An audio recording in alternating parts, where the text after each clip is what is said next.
It's unbelievable. You know, like if a child has any other acute medical event that results in a near-death event, they're not walking out of the hospital without follow-up. No. If he had a broken arm, they would have... Even with a broken arm, you have follow-up with the ortho clinic, something. I think they didn't even want to bring him to the hospital. I remember they were like, "Do you want him to go to the hospital?" And we were like, "Yeah." Wow. Yeah.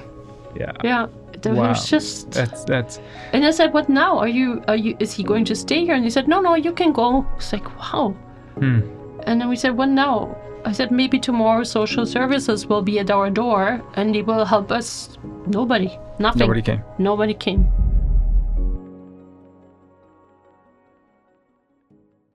My name is Anna Ewing. I'm the mother of two beautiful children, Amelie and Luka. Luka passed away at age 13 in 2021. I've immigrated to North America in 1999, so about 25 years ago, coming from Germany. So a lot of the things with the opioid overdose, the crisis, was not part of my upbringing. So it was something very foreign to me, and I don't think I've ever would have come so close without our own experience. So I'm glad to be here and glad to share our story of pain, of learning, experiencing. And I'm glad to have Amelie by my side today. My name is Amelie. My brother passed away from an overdose, so I've dealt with the addiction as well. So I've kind of like seen that and had that experience, unfortunately, seeing my brother slip into addiction. And I don't know, I just want to share his story and hopefully help some people in some way. Yeah. Well, again, thank you both for coming. You know, I know it's a lot to ask for you to come and talk about some of the most painful experiences of your life on camera. You know, it's putting yourself in a vulnerable situation. So I appreciate that. So it might be interesting just to start off to hear a little bit about Luka and who he was. You know, we have another connection with Luka. Everybody in this room, we all have skateboarding background. That's a big one. That's right, and that was a big part of his life. So I also grew up skateboarding. I still skateboard. Still skateboard, grew up skateboarding. And George there behind the camera still skateboards, and Chris Haslam that you just met, he's a big part of our program as well. So the skateboard theme is quite prominent in our lab. So tell us about Luka. Fear did not seem to be in his body at all. So he climbed the highest shelves, dove into waters that weren't safe in my eyes, but he did it. So skateboarding, I think, was the best sport for him. He was not a kid who would love to attend a class being led by somebody. He wanted to do it on his own terms. We tried different things. We tried martial arts. We tried soccer, basketball. They all failed because he was being directed. So skateboarding was on his own terms, and with the fear factor included. That's why he loved it so much. And so during COVID, when everything was shut down, you could hear the clack of the skateboard day and night. He would do the jumps in front of our door, rolling down the street. We live in a very secluded neighborhood, so you can't do this without being run over by a car. And me and him used to go down to our old middle school in the parking lot and just skate around, and he'd try and teach me tricks, but I was never as good at skateboarding as he was. But you skateboarded as well? Yeah, I only got up to like doing like ollies and shove-its, but nothing past that. He was amazing. He did like dolphin flips and like, he was really good. Everyone in the skate park always knew him. Like someone came up to me once and was like, "Are you Luka's sister?" I was like, "Yeah, I am." That's cool. Can I ask what skate park? Railside. It's in Poco. That's the one we frequented the most. And during COVID, he broke both of his wrists. Right. And guess what? He skated with broken wrists. That's he right. had like casts on his arms, and he would just do it. And I was like, cool. You know, it's just interesting the way you're describing Luka, because I think that sort of stereotypically describes some of the personality traits that skateboarders possess. You know, there's this combination. I think skateboarding in of itself, and you know, that's not the focus of the podcast, but in of itself is I think there's a selective process in terms of who actually gravitates towards skateboarding and who excels at skateboarding. You're talking about the perseverance, practicing day in and day out. And the perseverance is interesting that Luka had because, as you described, it wasn't driven by a coach or a parent. You weren't telling Luka, okay, time to get up and practice your skateboarding. No, it was on his own terms. That's right. That was when you said moving away from organized sports. That's right. And into skateboarding. And right away I was like, oh, he was a real skateboarder. Not that no, you would have liked that. Not that there's anything wrong with organized sports. No. But that was the reason for him. Perfect. For me, why I got into skateboarding as well. It's like I don't want to be 100%. I don't want to be told what to do and all these rules. Just do your own thing. Freedom. Freedom. And again, like you have that a little bit elevated level of dopamine release that skateboarders might require just to have that sense of, I don't know, what would you say? Yeah. Definitely. Yeah. Adrenaline. I remember years ago I was in a personal development weekend workshop or something, and we were doing a values elicitation exercise. Values are things like love or connection or freedom, these main emotions that drive you. And through the exercise, step by step, you go through some questions, and I got to my main value, and it was adrenaline. And at first, the leader, the coach of the group, asked me again, are you sure? Because that's not a normal value. And he walked me through the exercise again. I said, yep, adrenaline. And it was linked to these very positive memories I had as a child of excitement and being thrilled. So yeah, I would definitely say. I think this is the personality trait of perseverance in the face of adversity is big for skateboarders as well, because it's high risk, high consequence sport in many respects. Because when you miss a basket in basketball, okay, you're missing the rim. Right? In skateboarding, you're falling and you're landing on concrete. Yes, right? You break something. That's right. But you get back up. So you're someone. Luka was skateboarding with 2 broken wrists. Yeah. Right. And that's not surprising. But most people don't have that level of perseverance. You fall, you hurt yourself, you break your bone. You're like, okay, I'm done. Or I'm going to wait for my arms to heal before I skateboard, but not Luka. There was no way. No, he would just continue. I'm curious. So we're talking about these qualities, getting to know who he was, the perseverance, the adrenaline, skateboarding. What are some other things that you two maybe appreciated about him and still do, thinking back? He was very creative. He loved writing a lot. Like I Good remember writer. looking through some of his journals, he'd write raps and stuff, and it was just. I brought some of his writing too. Okay. Yes, Wow.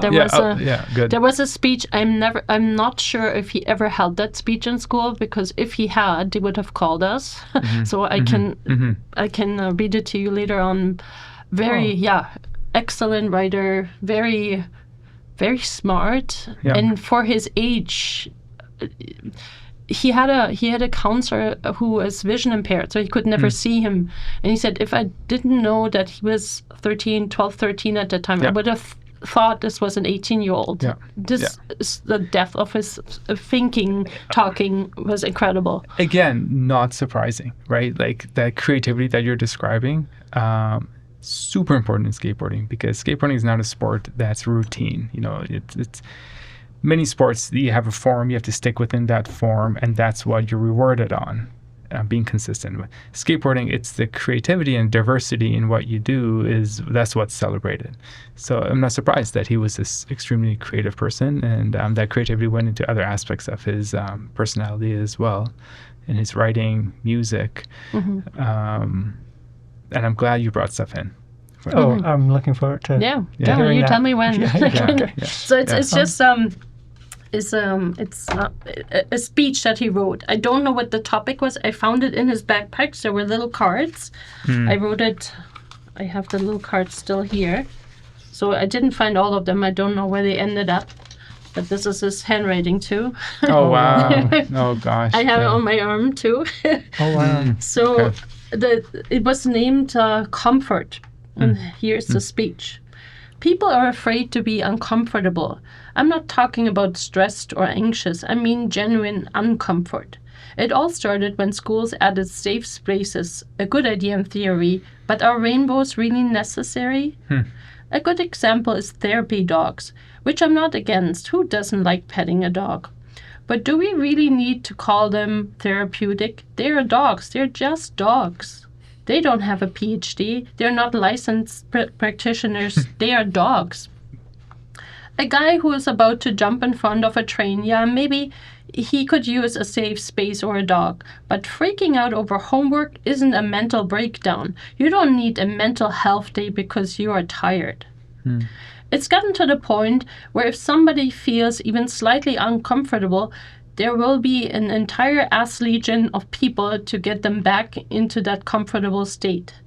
If you're always used to people protecting you, how are you going to respond when something unfortunate happens? The reason heroin is so dangerous is because it feels good, too good, so good that you'll never need anything else. You stop working and doing the things you like, just to be in that tranquil state. And comfort is the same. Comfort is a drug. Obviously not a real drug, but it acts like one, an honorary drug. And the worst part about drugs isn't the side effects it has on you. It is not the bones caving in or your brain rotting. No, the worst part about drugs is they make, and then I have no continuation, unfortunately. Wow. Yeah. That is right. And that this is deep. Yeah, Wow. he was 12 and Wow. 12, 13. So this was his thinking. Those were the discussions we had Wow. at the table. Yeah, I don't know. He was always, like braver, than me, especially. I remember, at his memorial, I said I'd always used to tell jokes really quietly because I was really anxious, so I'd only tell him, and then he'd say it out loud for the whole room to hear and take credit for it, which annoyed me, but, he was brave enough to tell everyone, and I don't know. We were always very, close. He was more like a friend to me than a brother, almost. We talked about everything, so I don't know. Yeah. What if you, I'm curious, and we can go deeper into maybe what it was like as he got into the addiction and stuff, but through this whole process and up to now, what do you two, what have you both learned or are continuing to learn through this process for yourselves? I've gotten a lot braver. I used to be a people pleaser, not anymore. I'm setting boundaries because I'm looking at things that matter to me more. Good for you. It's like I don't take stuff from people. I just say no, I can't do it. That was my biggest lesson. I'm really proud of it. Wow. Right. I mean, I'm 54, so I finally got to do it. Wow. But yeah, because he did. Yeah, I mean, me too. I think I've learned to not care as much about things. I mean, I've always been quite anxious, ever since I was a little kid, but I don't know. I mean, that's part of why I started using personally too, because I felt like when I was using, I didn't care about anything, and it felt freeing almost. Right. But I don't know. I realized I don't need to take drugs to feel that way. I can just be free. Well, that is. That's I want huge. to. I want to delve into that because I think that's. I mean, this is really the important learning for me. I think for the audience as well. So, do you have a sense of? And this is a question for both of you, actually. A sense of sort of how did drug use fit into his life? How did that occur? Because you're describing somebody who could be like the kid next door, right? You're describing my children, really. I have 3 boys myself. And we may not have the answers for this, but do you guys have a sense of sort of where that came about? Or? I mean, there was COVID. There was definitely boredom, loneliness. Yeah, boredom for sure was a big there was factor. trying out new things. The isolation was really hard on him, I think. He was not one who would bring a lot of friends home, but he had a circle of friends, and I think the life itself was missing, right? He spent it at home, or outside by himself. I think I could see that to be one of the major reasons. Okay, so yeah, sorry, you were going to say something. I don't know. No. So COVID happened, and there's more isolation, there's less to do, there's boredom. So do you have a sense of how this came about? Was there a particular substance he started using at first, and did things escalate? Or I'm just trying to understand the process. Yeah. Yeah, he started smoking weed. I mean, like at the skate park with his friends, which I never told you guys about, but you, I mean, you kind of knew. I just figured like every teenager does it, you know, it's fine. So yeah, he started smoking. And then he started drinking, which, again, I figured most teenagers do that. Like, it's fine. I did it, too. But then there's, like, this one instance. I was, like, hanging out with my friend, and one of his friends texted me and was like, you need to come pick up your brother right now. He's at the skate park. He's really, really drunk. We have to leave. Like, he's, like, wasted, you know? So how old is he at this point? That was 12. Right? Was it 12? Yeah, like 12 or 13. Yeah, and the skate park is in walking distance from our house, so it's fairly close. It is walking distance, okay. Yeah. So he was not too far away, but yeah, that was the first time we kind of got an alarm that the night you picked him up drunk and brought him home. Yeah. And he was very apologetic the next day, and he's like, you know, we see this, you know, it doesn't feel right. I don't have to preach in front of you what this can do to you. You're smart enough to know that. And and then, yeah. And I think slowly started trying, like, psychedelics, from what I know. I don't know. I think, again, he was bored and also he was very creative. I think he just wanted to, like, unlock parts of his mind or whatever. And again, I wasn't like too concerned, like, yeah, it's not great to do psychedelics at a young age, but I don't know, it's not like an opioid, like it can't just kill you from an overdose. But yeah, I think psychedelics. Well, in one of the fights I had with him when I found weed, it's like, why are you doing this? And he said, I want to reach a higher conscious. And he listed all these writers and scientists who had tried this out to gain more thinking space. So definitely curiosity in that way too. So we're talking about a 12-year-old kid who's smoking pot with the guys at the skate park, and then it's getting to alcohol and then psychedelics. And you're seeing this happen, and I can imagine from your perspective, an older sister and a mother, you almost feel a little bit helpless. Like, for sure, because what we did is we found a counselor, we told them, but of course, what can they do? They talk to him the same way that we do. Why are you doing this? And he's just shrugging because everybody is doing it. It's okay.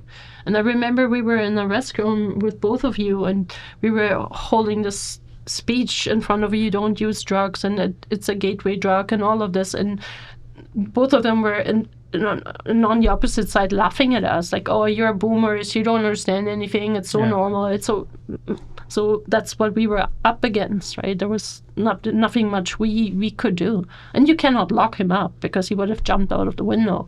That's right. And you know that it's a challenge because I used to do this lecture on cannabis, and at the beginning of the lecture, it was more around the neurobiology of cannabis use. I'm not here to sort of talk about that or pros and cons or whether you should or you shouldn't. But at the beginning of the lecture, I showed a number of videos of cannabis advocates talking about the benefits of cannabis use, right? So you had like Michael Phelps, which is the most decorated Olympian, right? Being a cannabis advocate, and then you had people even like this kind of couple of presidents back, but Obama. Yeah, I remember like Clinton had said, I smoked weed, but I didn't inhale, and then Obama afterwards he said, I smoked and I inhaled because that was the point, right? So it's like, okay, the president of the leader of the free world smoked pot, the most decorated Olympian smoked pot. All of these artists, musicians are smoking it. So clearly my mom doesn't know what they're talking about. Yeah, right? Exactly. That's, yeah. So I can imagine what you were up against when you're trying to convince your 12-year-old son that, hey, like this could lead you down a dangerous path.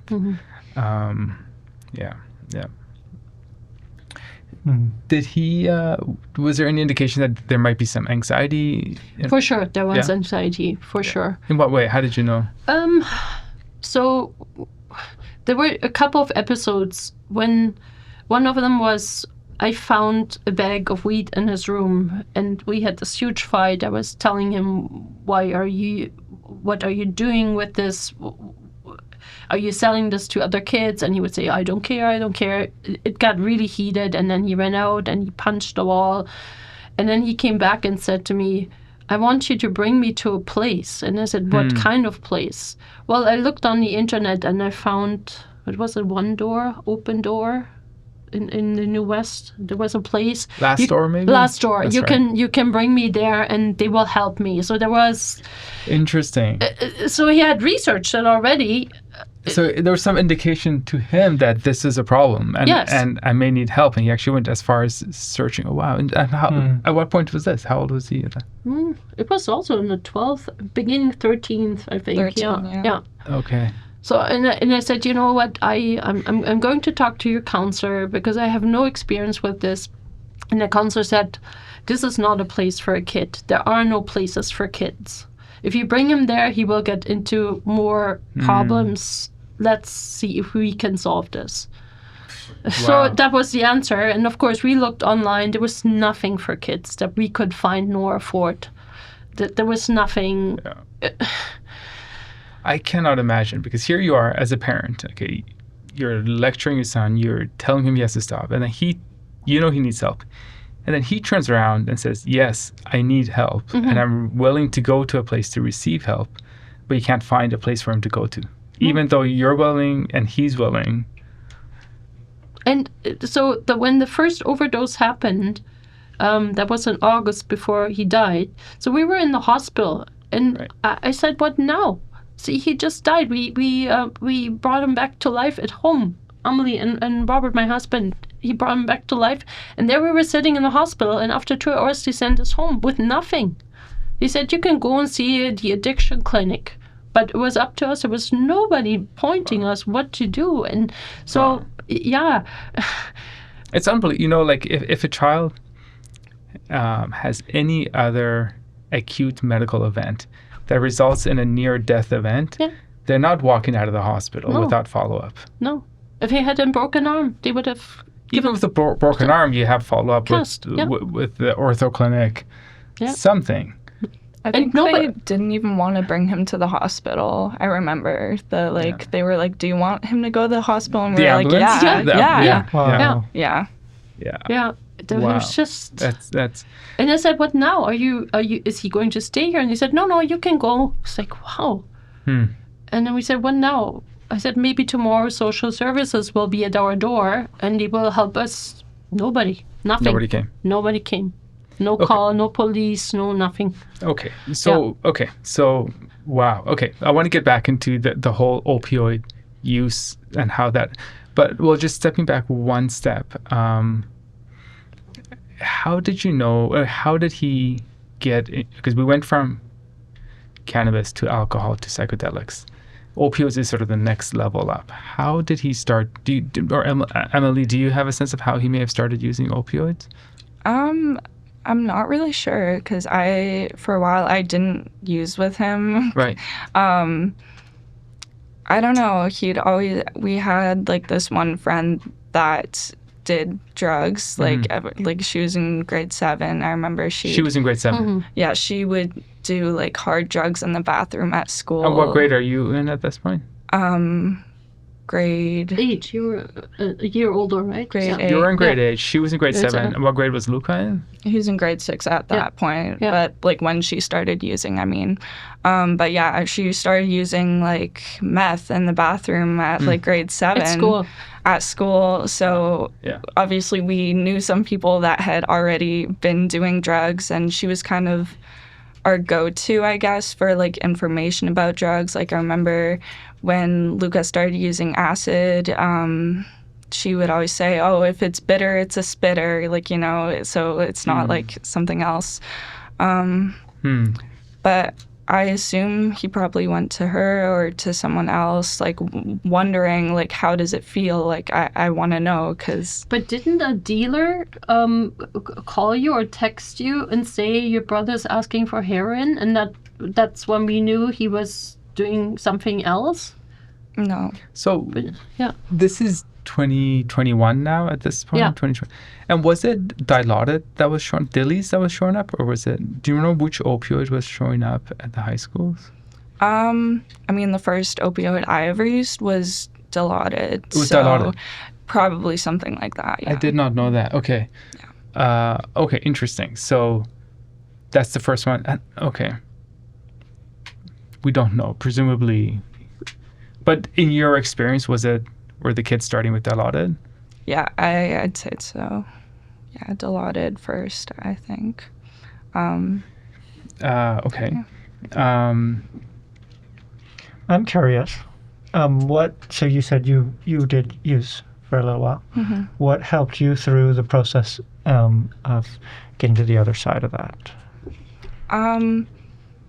Well, I think a big motivator for me to stop using was when my brother died, because I don't know, I couldn't find it within me to like stop for myself. So I just kept thinking like, my parents cannot lose another child. I cannot do that to them, you know? Mm-hmm. So I think that was like the first big thing that helped me realize, oh, like I actually need to quit now. Mm-hmm. And then I think slowly over time, I kind of made it more about myself, I guess. I was like, yeah, I want to quit for me. I want to be healthy. I don't want to be ruining my life, you know? Yeah. And you probably saw the possibility for you to do that. Yeah. Yeah. Yeah, and you were on Suboxone? Yeah. You were Suboxone? Okay. Yeah, I also had Suboxone. Okay. So, okay. I'm starting to get a sense of the picture because it sounds like it was just another drug that was available, Dilaudid. Yeah. Right. So, okay, kids are smoking pot, they're drinking, they're using acid and psychedelics, and now Dillies, I think you guys were, is that what you call it? Dillies, yeah. So now Dillies, and started to show up around what year did they start showing up? When did you start seeing that? I don't know, probably when I was in grade 8. What year was that? Do you know? Was that how long before he passed?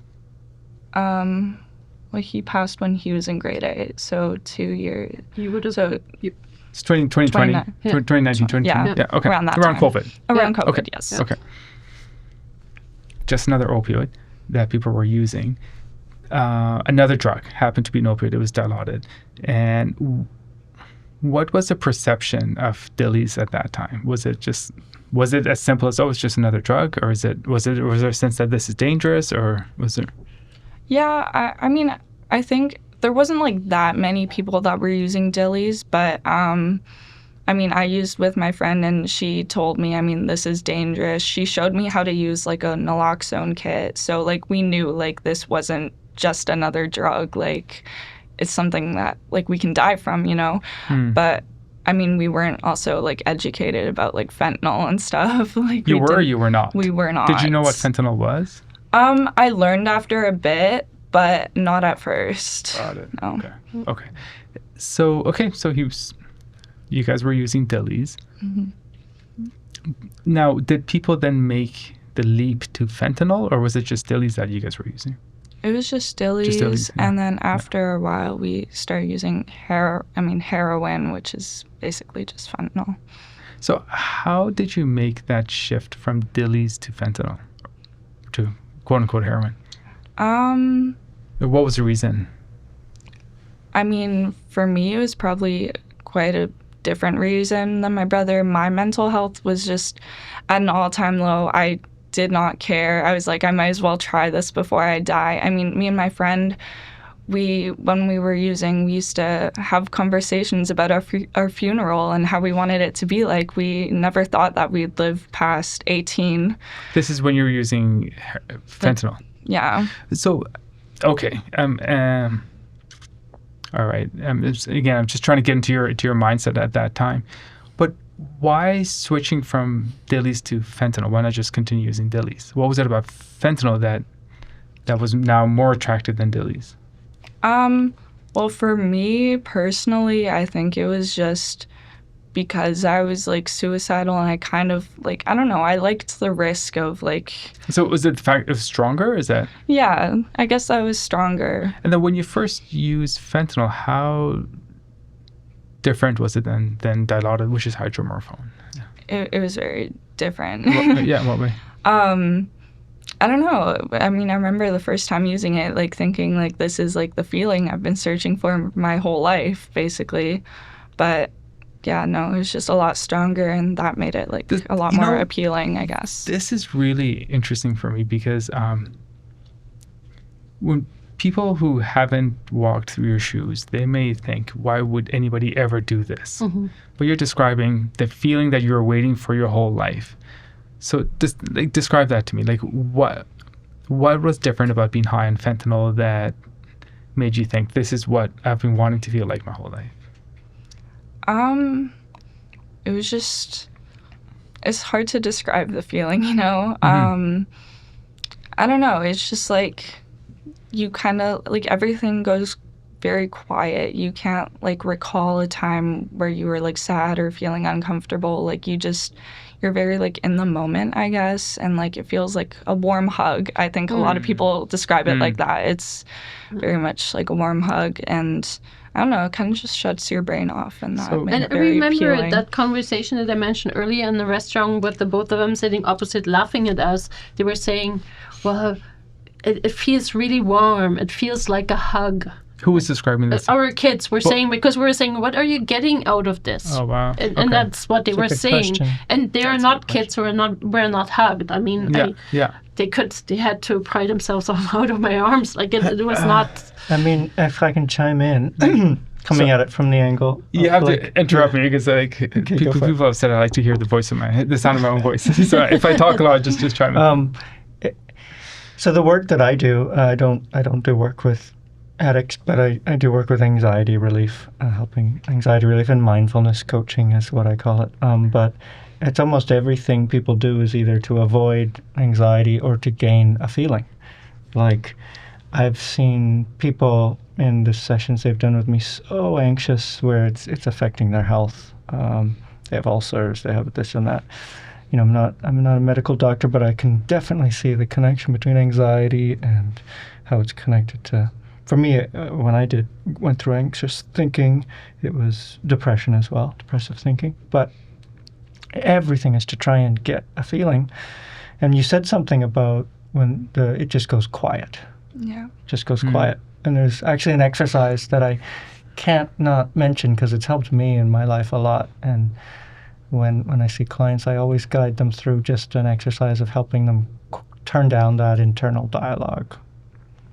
And you should see sometimes people have been suffering with a thing for months and months and months. It's that anxiety, it's that looping thought, and just being given the permission to turn that internal dialogue down, their shoulders drop, they get all quiet, why hasn't anyone shown me how to do this? Of course, it takes a bit of practice, and it takes just acknowledging. Like even I have to acknowledge I build up stress from time to time over the weeks if I don't deal with it. But often it's that noisy mind. It's the focusing, like you said before, on the painful memories, the sad memories. And so I can totally understand why. Of course, that would lead people, if they haven't yet learned how to manage that state or get some freedom from that state, like they find the quickest way. I know in my family, for my father, it was alcohol. He was an alcoholic most of his life.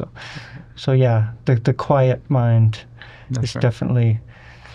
It almost like it's like we can drop back into that feeling that we've been looking for our whole life, just when we learn how to to do that without the drugs. Well, exactly. I mean, because it sounds like you were suffering. Yeah. Oh, yeah. It was like true suffering to the point where it wasn't important to be alive anymore. It sounds like, and when you immediately take that suffering away, with a chemical, I mean, how can I, as a physician, can take that away from somebody? Right? Yeah. And you hadn't. It sounds like you both had not yet experienced the downsides of it. No, not really. Right. Except, pissing off your parents. Yeah. I mean, I started like feeling really uneasy about it when, like, I took money from my parents. I felt so guilty about it, but then it's kind of just a cycle. You feel guilty, and then you use, and you feel better, and then you keep doing it. It's hard. So go. No, do it. So initially, you said what made you stop was just losing your brother, and that was just that kind of scared you, kind of that old thing, scared straight, like, oh God, I gotta quit. But then you said as time went on, you started to realize you're doing this for yourself as well. Like, you actually want a good life. And can you explain the transition from the fear of that initially that motivated you into the it might be more of a forward moving motivation of I want a good life. Like, how did that transition into at least being aware of that you're actually doing it for yourself now, which I think is important for people? Yeah, exactly. I don't know. I mean, I talked to my therapist about it a lot because I was like, I can't do this for other people, like that's a good like first reason too, but like ultimately I have to be doing it for myself. I don't know. I just started realizing like how much better life can be without drugs. I mean, that's like cheesy, but I don't know. I think it's key, though, even though if it sounds cheesy, because there's two sides. I mean, from the motivational point, the fear of the downside, that can be hugely motivating. But I think a piece that might be missing in our society is actually the forward-looking point of knowing that it's actually going to be really good. You can actually live a healthy, happy life without drugs. I think there's got to be both. There's got to be the fear of the pain, but there's also got to be a positive moving direction to kind of maintain that momentum. Yeah. I mean, if you look at Luka in that situation, there was no light inside, right? We were stuck in COVID. This is like, there was not, I'm going to see the bright side. I mean, we all went, it's going to be over soon, but he also watched the news, he also listened to it, right? I mean, there's no... As though this day and age wasn't hard enough for a 12-year-old kid with all the pressures of social media, and living up to these images that we're being bombarded with, pressures at school. Now, the world could potentially come to an end as far as kids were concerned. I mean, the people are dying everywhere, supposedly, right? So that's the sensationalization of the news as well. It's like, well, a 12-year-old kid seeing that, it's like absorbing all of that and adding to the situation that he's in. Yeah, and their brain that's not formed to put all these things away, right? Sometimes it's too much. Yeah. So, okay. So, Luka started using, sounds like hydromorphone. Dillies, you started using Dillies. And you guys were using them at the same time, it sounds like. Yeah, around the same. But together, or? Sometimes together. And were you taking it orally, or how were you using it? We were mostly like snorting. Snorting? Like, okay. Well, I don't know what he was doing, but... Got it. Was there a time during your use... Oh, sorry. And I'm just trying to just step into your shoes for a minute. Was this at parties? Was it with other people? Was it just what settings were you guys using? I don't know about him. I know we would both sneak out of the house a lot at night. We'd help each other to try and get out. I think he went to some parties or he'd just hang out with friends. But I would meet with my one friend. We'd just go downtown, like take the night bus and just use in the streets together. You and a couple friends just out in the streets? Just me and my one friend. We'd just go out and use. Okay. And was it known in the school that kids are using Dillies at this point? Is that something that was spoken about? It wasn't really spoken about. I don't think they knew. I think it was somewhat known, though, because of my friends. Like, she would get into trouble for, like, smoking weed at school. And, like, weed was known, yes. Weed but was the known, rest, but I think they did know about my one friend, like, later on. Yeah. And you're talking about, like, teachers and stuff. Like, teachers and stuff, but I don't know about other students. What about the kids? Yeah. I'm not sure. Okay. Don't think so. I think the teachers at the school were really ignorant in that. The principal, social worker might have known, but I don't think, even talking to the school counselor, I don't think they had a clue what was going on. Was there a time in your use, this is before your brother passed away, that you had a sense of, oh, I'm in trouble, or this is I'm addicted? I mean, yeah, I think I was like pretty self-aware of that. Well, yeah, like, can you describe the moment? Was there a moment when you were like, oh, like this is bad? I'm using it and I can't stop. Did that ever occur? Not really. I don't think so. No. Interesting. Yeah. Did you get to the point where you were experiencing withdrawal symptoms? Like if you didn't use, you would get sick to your stomach, or? No, I wasn't using like every day. You weren't using every day? It was just like a few times a week. So it wasn't Gotcha. it wasn't like dependent on it, but You weren't physically dependent on physically dependent, yeah. it. Yeah. Okay. I'm curious. Mhm. Just a little check-in so far. How's this conversation going for you Good. guys? Yeah. Good. Yeah. Is it? Yeah. And feel free, again, I think we mentioned this before, if there's anything that pops up that you just, Sure. even Well, off the top just of your throw it head, that in. you Yeah. want to share. Yeah. Just a little check-in. Thank you for that, because that does remind me that is this, and this is kind of a personal question, is this triggering for you to talk about to recalling what it feels like to use fentanyl?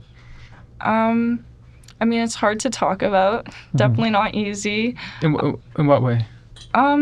Just like thinking back to the memory, like I don't know. Mm.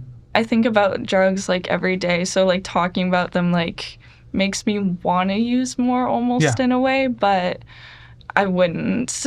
No, this is really interesting, and I'm glad you brought that up, because and I didn't want to ask this outright, but you've experienced severe consequences of substance use to the point where you lost your brother, yet you're still thinking about it every day. Explain that to me. What are the thoughts? I don't know. I can't explain it myself. I just. Do you miss it? I know it was like the worst time in my life, but I still like feel nostalgic for it in some way. Yeah. It's weird. I can't really Well, control it. But. And neurobiologically, not to break things down too much and humans down into neurons, but your reward pathway has been altered. It's been hijacked by these substances, and in a way, it's been hardwired. Those feelings that are associated with substance use have become, at some point, become so salient for that individual that it can be very easy to forget about the consequences and only remember those positive feelings. And that's why I think, if I can jump Please. in, from Please. a mindfulness approach, Yeah. just based on my understanding, is why it's important, like we said before, not only to focus on the pain of using, that's the motivator, but the positive benefit of moving forward without the drug, and also the lessons that you've already shared with us. And you shared as well the setting boundaries, not caring so much, which can be developed over time into a skill, I believe, without the drug, and even to the degree of feeling like you're getting a warm hug, in my opinion. And I've heard some studies that the longer you go without doing a habit, it could be any behavioral habit, not necessarily drugs, but the neurons in the brain begin to shrink. The neural pathways begin to grow over. And even hearing that, I'll share my own story, because I suffered debilitating anxiety throughout my life at different periods in my life, also suicidal thinking as well. But just hearing the description, actually, I think the guy I was listening to did a diagram of a cornfield, and the more you walk through the cornfield, the stronger the pathway gets. So that could be a negative behavior. For me, it was even just the habit of anxietizing, like believing all the anxious thoughts was a thick neural pathway. But he says all you have to do is kind of rise above that and start creating a new path. The more you go down the new path, moving forward without the drugs, that old path just begins to grow in. And he was talking about from a neuroscience point of view of the neurons over time. And I think why I want to do this conversation is because the more people who may be going through situations that you went through in the past can hear examples of people making it through, the more it literally will open up the possibility in their brain of, oh, yeah, I'm struggling, but whoa, maybe it is possible. That's right. Yeah. That made it possible for me to kind of overcome most of the heavy anxiety I had in life. Just hearing examples, stories, the human perspective, as you're saying. 100%. Yeah. So important. Thanks for letting me share that. I remember after Luka passed away, they put me on antidepressants because I couldn't sleep and I couldn't function. But I always felt like I watched myself live. It put a layer on my pain for a while, but I felt like I was not participating. I watched a movie of myself the whole time. And so I needed a few weeks to heal, but then I thought, I need to jump to the other side. I need to be a participant again. But there was so much anxiety around this. Like, what if I close that door? How will I feel this pain of loss, of grief in my body again? And it took a long time. And I thought of going back to the drugs so many times. So it took a lot of effort to go to the other side. And what enabled that leap to the other side? You just, I just wanted to be part of it participating. again. Yeah. There's a great quote in an old little book of insights, and it's something like, health is a function of participation.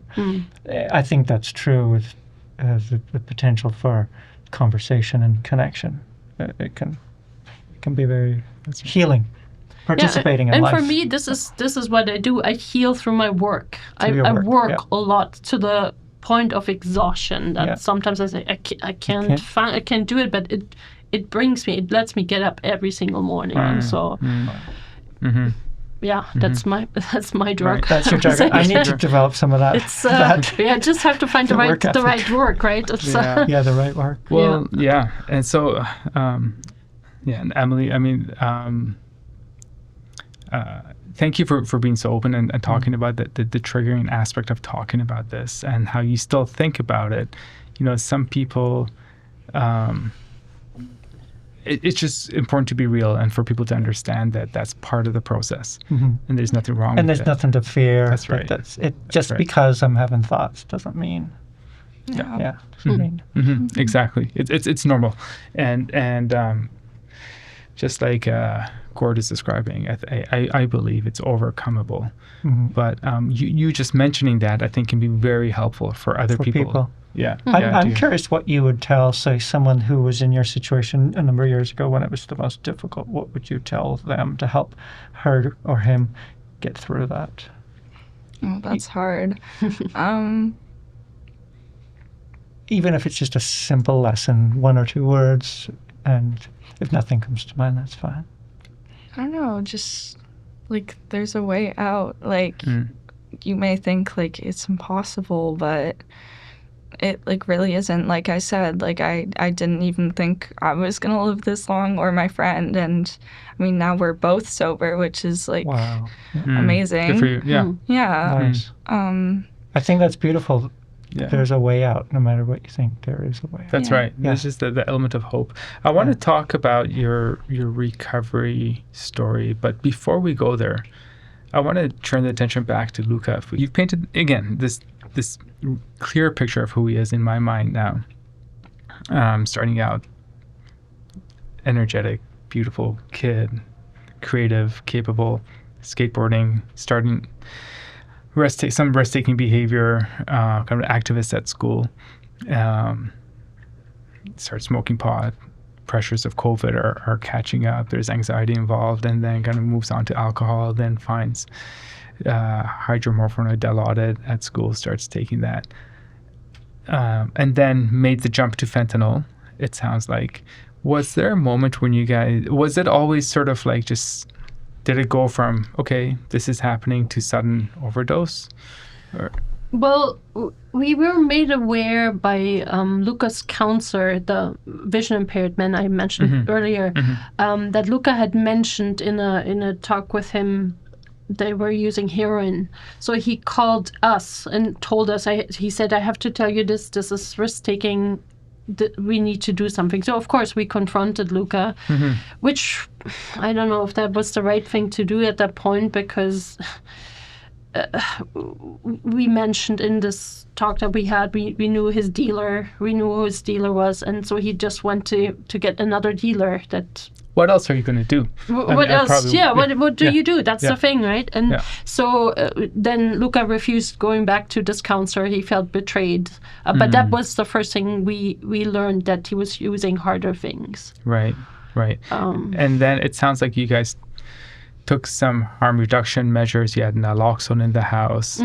And then, so there was an incident where he had an overdose event. Yeah. That was in the house. So he was using alone, I'm assuming. Yeah. And who found him? He was texting me, and it was just a bunch of nonsense. I could tell he was nodding off. So I went up to his room, and he was passed out there. And I found the naloxone kit that my friend had given me, thank God. And she taught me how to use it. So, and I called my dad over, and we called the ambulance. Yeah. And did you administer the Narcan did. yourself? Yeah, you did. Okay. And did he wake up immediately? No. No, Robert did CPR on him. Oh, gosh. Okay. Yeah. No, it took a while for him to wake up. Okay. So, and then did things change after that incident? I mean, no, for a while he did say he wanted to stop using hard drugs. I mean, he basically promised that to me. He said, I'd only ever be doing like psychedelics, weed, alcohol. And I was like fine with that. I was like, if you're gonna like use psychedelics or whatever, you can call me and I'll come like trips it. I'll like take care of you. But I was like also in this weird space where I couldn't really tell my parents if I wanted him to tell me anything. Right. You know? Absolutely. Because you would have lost the trust. Yeah, exactly. Right.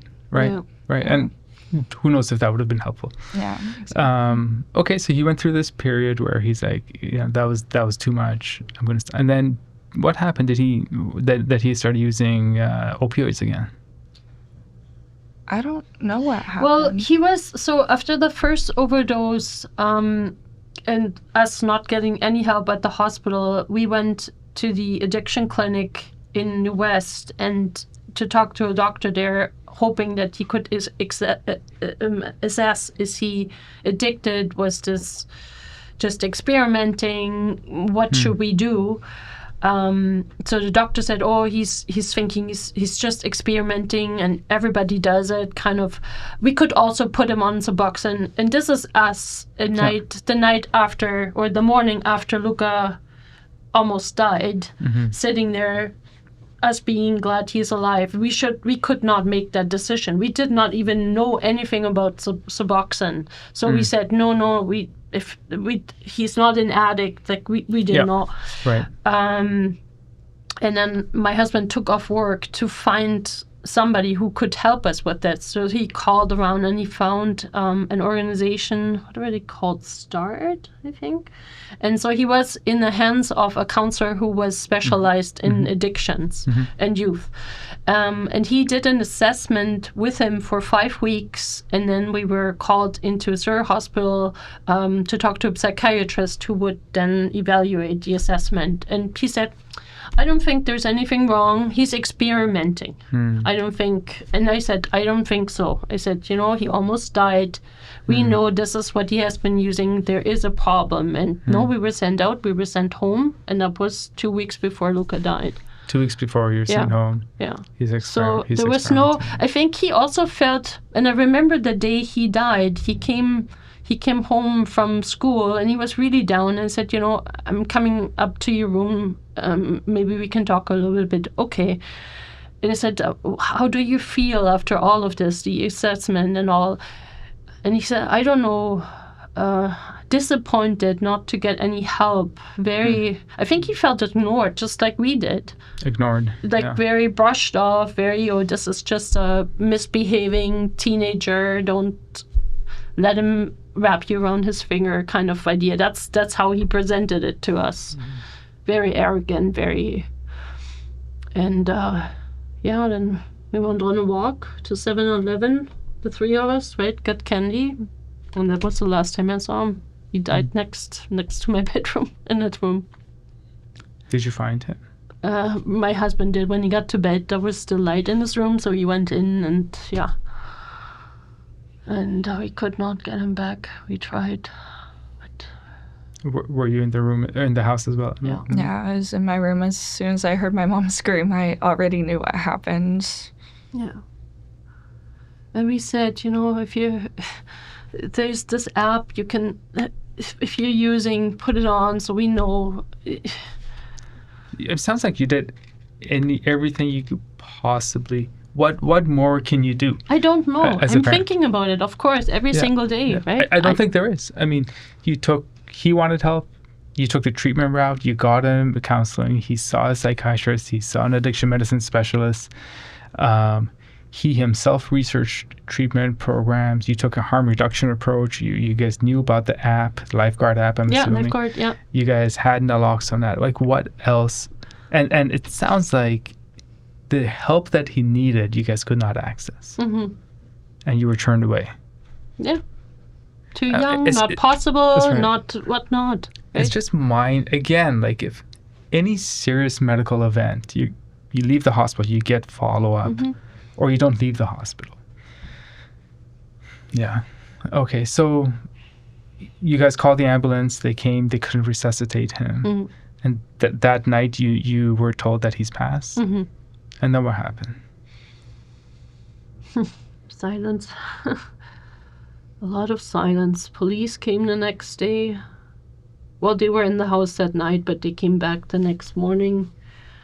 They researched a couple of things. They took his phone, and we said, anything that you might want to know is probably on this phone. And they said they cannot access it because we need a court order for that, which was, not right. When you say anything you can access, are you referring to? Well, I was thinking maybe there was a conversation with the dealer on it. Right. Right? Right. I don't know what sources. I had texted the dealer that night that he died. I was like, did you sell my brother any drugs? And he said no. It was not that one. So it was a wasn't different one. But the police, they admitted that they made mistakes. They turned off the phone, so anything was deleted. We did not have his access code, so they had the phone for about 6 months. I think it was just lying on the shelf. They didn't do anything. So they admitted they made mistakes in the investigation, and of course, after a year, there's nothing that can be found. Right. Just nothing. Right. And weren't you told to not talk about, was there something related to that, or that you might be in danger? Did I hear that right or not? That the dealer might know Oh, that was when Luka's friend came over. I don't recall his name. Maybe we shouldn't say even the name. He was really concerned. He said he knew the dealer, and he cannot really say it because he was in danger. Yeah, that was one of his friends who also was using at the time. Yeah, but they I think that was the one you were referring to, and we cannot say the name, of course. So even receiving justice in terms of holding the people who supplied him with drugs accountable, you couldn't do. You couldn't. But still, I wouldn't have wanted to do that in a way. I know that sounds weird, but I still have some type of sympathy for dealers, because I mean a lot of them start dealing because of poverty or whatever. I don't know. I don't think it changes much holding the dealer accountable, if that makes sense. Well, they might be addicted themselves, right? Yeah. I don't know. Yeah, I don't know what the answer to that is. No. It's hard, but and it's just very, very compassionate of you to even say that. Okay, so what was it like for you the next day? You wake up and your brother's gone. I hadn't been going to school for the last few months, and that was the first day I went to school. I think I was trying to, have some type of normalcy type. I don't know. Sorry, the next day was the first day? The next day was the first day I had gone to school in months. I went with my best friend. I honestly just went to see my friends. I didn't go to any classes, but I just wanted to feel like I was having some type of a normal day. And I remember there's some people already at school that knew about it, and his friends, when I told them, they like thought I was pranking them. Like they didn't even think it was real, you know? Yeah, I don't know. It's very surreal. And was this the first kid that had died in that school from an overdose? I think so. And, I think so, yeah. And then what was the sense amongst the friends and the kids at the school once it became real that he had died? Well, I mean, at this point, I was at high school, so I was at a different school than him, but there's still, like, a lot of people that knew him. I don't know. It was really weird. Like, people would always, like, whisper when I walked down the hall because they knew I was, like, his sister. I don't know. Everyone was, like, shocked, but at the same time, like, if you're on social media at all, you see so many people that die from overdoses, like, at schools. Like, yeah, he may have been the first one from that school, but, like, I don't know, a few months earlier, someone had passed from an overdose, too. Like, it wasn't, like, a thing that was, like, not normal. I don't know. It was, like, it was strange, but it was, like, everyone, I don't know. Well, I mean, the kids who knew them, of course, or knew Luka, they were shocked. They were, yeah. And did that change the dialogue around drug use at all amongst your friends? Or did it become real that people can die once you know someone who's died, or did people just kind of continue using as though they were? I think they just continue to use, honestly. Yeah. But it changed for you, it sounds like. Yeah, for me it changed. It became very real. Yeah, and then how long after that did you stop using? I think, like, the official time was, like, maybe 6 months after is when I, like, finally quit everything. But I had, like, slowed down a lot after he died. Well, you had told your psychiatrist in Surrey, right? That's when we learned that you were using too. That was a couple of weeks after this happened, and so we were seeking treatment for her, and we got treatment for her with the Suboxone. So that's what we started. Yeah, initially you had the tablets, and they didn't work out well, and changed then to Sublocade. You got the injection, Sublocade, So how long after did you get onto Sublocade, which is the injectable form of buprenorphine? It's like a 30-day injectable form. Yeah, depot. I don't know. I don't know the time. Yeah, okay. I don't know. It's all a blur, Yeah, honestly. That's fair. I feel like in the beginning I really got to know when you read that and had stories about the skateboarding. Really liked what he wrote. He's like seemed like he had confidence in his opinions. Oh, So, he did. He did. quite a The character. Halloween, was it? Not the one. No, that couldn't have been. So the Halloween, the year before he passed away, he was Bender from The Breakfast Club. Do you know that movie? I don't. Breakfast It's Club. one of our Yeah, it's a favorite classic. movies that we watch Chris is with our nodding his head kids. over there, yeah. I love that you guys And watch nobody that. knew who Bender was in that school. And he was so disappointed. And so when at the circle, at his ceremony, I read a quote from this movie, and I said, that's what Luka was. I have it here too, if you want me to. Yeah, can you read it, Let's read please? it. So it was Bender writing the letter to the principal there, and it's like, that could have been Luka. Dear Mr. Vernon, we accept the fact that we had to sacrifice a whole Saturday in detention for whatever it was we did wrong, but we think you're crazy to make us write an essay telling you who we think we are. Ye see us as you want us to see, in the simplest terms, in the most convenient definitions. But what we found out is that each one of us is a brain, and an athlete, and a basket case, a princess, and a criminal. Does that answer your question? Sincerely yours, The Breakfast Club. So if Luka was in detention with all of these kids, he would have written this letter. I'm sure. I love Definitely. it. It's a classic scene. Like it moves me. I get like a bit teary. Yes, for yes. sure. There was good. so much. Wow. There was an episode with Luka at the school. Yeah. He came home and he smiled and he said, so today it was a snowy day. We threw snowballs at the kids who always tattletale. They annoyed him very much. And of course, he ran into the principal's office. They were up on the roof.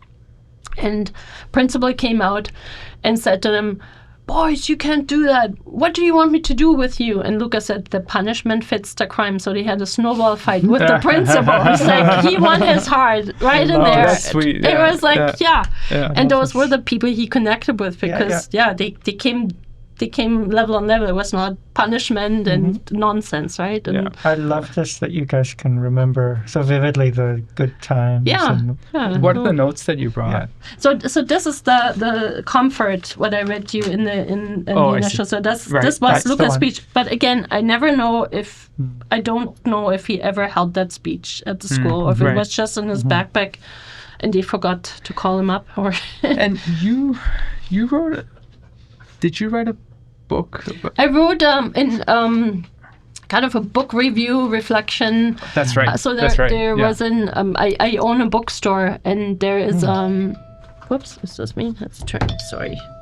There is this this author who wrote a book about skateboarding and how the mother gives the boy to skateboard. And I mean, I was the one who kind of pushed him to do more. He was interested, but then he wasn't. But I drove him to one love, and I said, "You take one lesson if you like it." The skateboard park. The indoor skateboard park, yeah. the skateboard school. Say if you like it, you're in. If you say no, I will never mention it to you again. So anyways, so she in the story she also gives the boy or the girl a skateboard. So I felt very connected to this, and we did a little art exhibit with the work from the book and also an indigenous artist who paints skateboards. Wow. And so this came all together, and then Did you bring the book by any chance? I didn't. Oh, I would have loved to see it. Yeah. Yeah. I wonder if we could link that in the We should. podcast Yeah. episode. Okay. notes, Okay, let's do that. So we'll get that info. Yeah, later. I'll And bring it. also- I'll send it to you. Also to your bookstore as well. Yeah. Yeah.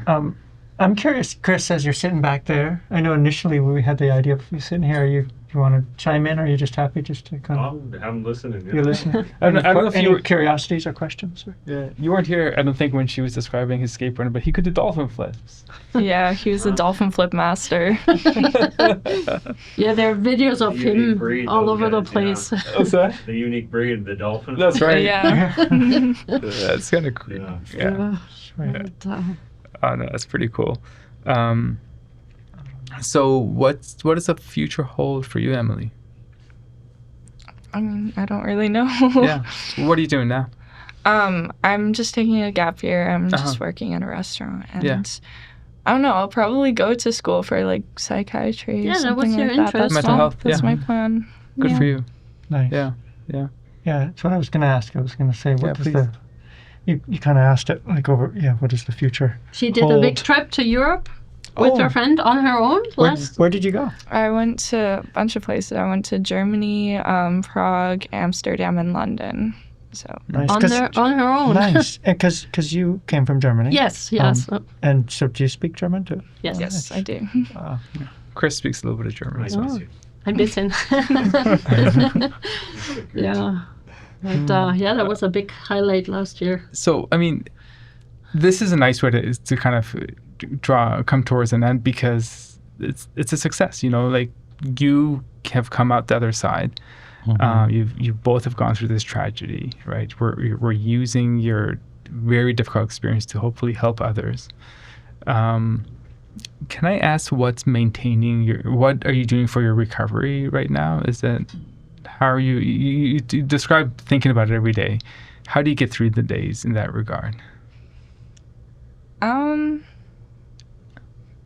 That's hard. Yeah. I'm putting you on the spot.